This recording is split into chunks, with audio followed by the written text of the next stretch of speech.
Çarşıda yapılan iş yerleriyle alakalı sıkıntılarımız çok fazla. Bunu defaatle dile getirdiğimiz halde iş yerlerinde lokantalar için paca yerleri yapılmamış. Zaten hepsi küçücükler. Bununla ilgili hiçbir çalışma yoktur. Vali Bey'den de bu anlamda randevu istedik. Vali Bey de sağ olsun 3. aydan beri randevu verecek halen. Şimdi iş yerleri teslim ediliyor. Esnaf gidecek. Ruhsat bölümüne gidiyorlar. Battalgazi Belediyesi'nden bizi arıyorlar. Ruhsata uygun bir şekilde iş yeri teslim etmediklerinden dolayı çok büyük bir mağduriyet yaşanıyor bu anlamda. Battalgazi Belediyesi ile yürüttüğümüz çalışmalarda, bu arada Bayram Taşçılar'a teşekkür ediyoruz. Kendisi bu anlamda bize bayağı bir yardımcı oldu. Ruhsat müdürümüze teşekkür ediyoruz. Bir yıldır bunların yazışmalarını biz yaptık ama maalesef bir türlü sonuç alamadık. Şu anda iş yerleri teslim ediliyor. Ama nerede lokanta yapacaklar? Çok merak ediyorum ben mesela bu anlamda. Lokanta yapılabilecek hiçbir yer yok. Ki ben de Akpınar Çarşısı'nın esnafı olarak mağdurlardan birisiyim. 37 metrelik bir iş yerim vardı. 2 tane tapumuz vardı. Bize 15 metrelik bir dükkan verdiler. Küçücük bir dükkan. Ne pacası var, ne bir şeyi var. Kendi mesleğimizi icra etmemiz mümkün değil bu anlamda.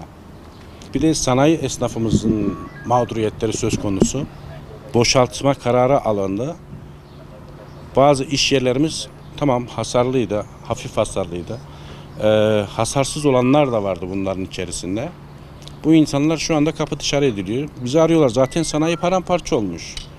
3-4 yerde sanayi bölgesi oluşmuş. Bir yerde toplanamadı bir türlü bu. Bununla ilgili de müthiş sıkıntılar var yani esnafım. Bizim kendi esnafımız ve sanayi esnafı adına da büyük sıkıntılar var. Ya bizim bir çarşı kültürümüz vardı. Bir sefer şu anda yapılan yerlerle o çarşı kültürü tamamen ortadan kalkmış. 80'e yakın bizim lokanta esnafımız vardı. Yani bizim en az bunların yarısının gelebileceğini düşünmüş olsak en az 40-50 arası bize iş yerlerinde paca olması lazım. Bu sorunu nasıl çözecekler? Yerleri yaptılar, teslim ettiler. Bu pacılar dışarıdan çıkarsalar görseli bozacak, çarşının bir estetiğini bozacak.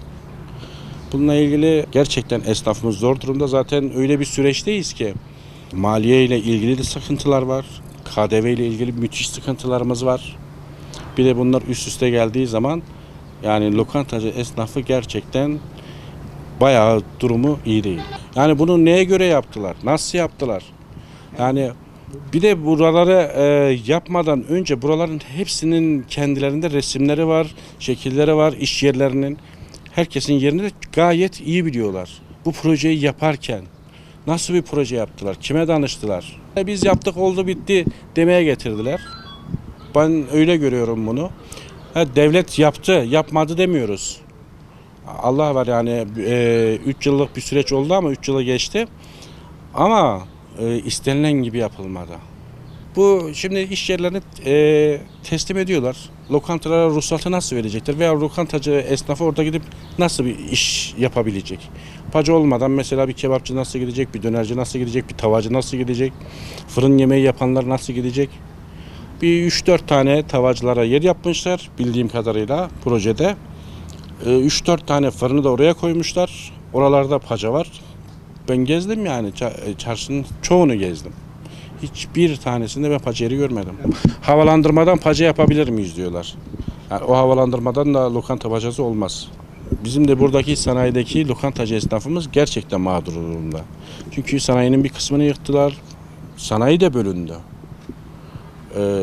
3000 taneye yakın bildiğim kadarıyla yer var. 700 kişilik yer yapmışlar. O 700 kişiye verildi. Ama lokantacı esnafı bunların içerisinde yok.